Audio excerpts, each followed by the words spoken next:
Thank you. Rita Martin. Aju, congrats. നിങ്ങൾ നേരത്തെ പരിചയം ഉണ്ടായിരുന്നു? ഞങ്ങൾ ഒരേ കോളേജിലായിരുന്നു. അതെ. നിന്റെ കോളേജിലായിരുന്നു. പക്ഷെ മോള് പഠിച്ച് പാസ്സായിട്ട് കാലം കുറയായി.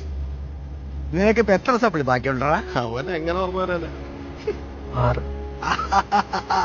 മോളെ പഠിക്കാൻ പറ്റിയ കാലത്ത് വായി നോക്കി നടക്കാതെ അവള് നന്നായിട്ട് പഠിച്ച് പാസ്സായി. നീ ഇങ്ങനെ കറങ്ങി നടന്നു. നല്ലൊരു ദിവസമായിട്ട് വെറുതെ ഇതാ നിന്റെ കുഴപ്പം.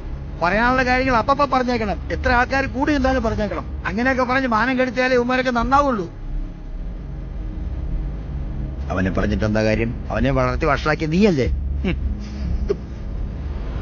വല്യപ്പച്ചന്റെ മോന്റെ കാര്യം മാത്രം നോക്കിയാൽ മതി. അജു, തർക്കുത്തരം പറയുന്നോ?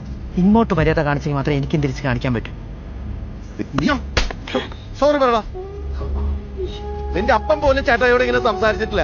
സോറി പറടാ. സോറി പറടാ. സോറി.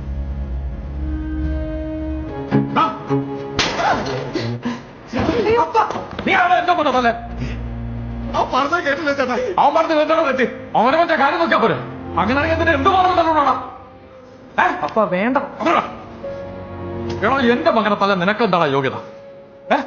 എടാ നിന്റെ കാര്യം ആലോചിച്ച് ആദ്യ പിടിച്ചിട്ടാണ് അപ്പ നേരത്തെ അങ്ങ് പോയത്, അറിയോ?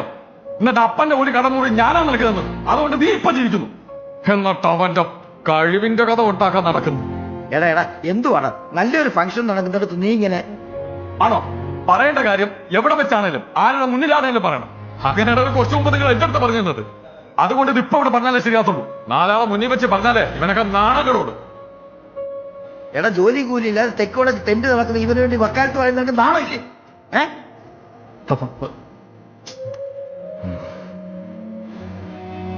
നിനക്ക് എത്ര വയസ്സായടാ?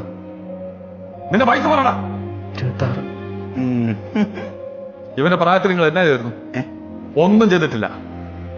പിന്നെ നാണക്കേടിന്റെ കാര്യം, പാതിരാത്രി അയൽ വീട്ടിലെ പെണ്ണിന്റെ വീട്ടിലെ കോഴിക്കോട്ട് നിന്ന് നാട്ടുകാർ പിടിച്ചു കെട്ടിയപ്പോ അന്ന് നമ്മുടെ അപ്പ അനുഭവിച്ച നാണക്കേടിന്റെ 1000-ൽ-1 ഇവൻ കാരണം ഞാൻ അനുഭവിച്ചിട്ടില്ല. പിന്നെ ഒരാൾ ഉപദേശിക്കാൻ മുമ്പ് താനാണോ എന്ന് ആലോചിക്കണം, എന്നിട്ട് ഉപദേശിക്കാൻ പറഞ്ഞു. എന്റെ മകൻ എങ്ങനെ ജീവിക്കണം അവനറിയാം. അവൻ ആരുടെ ഉപദേശമൊന്നും വേണ്ട.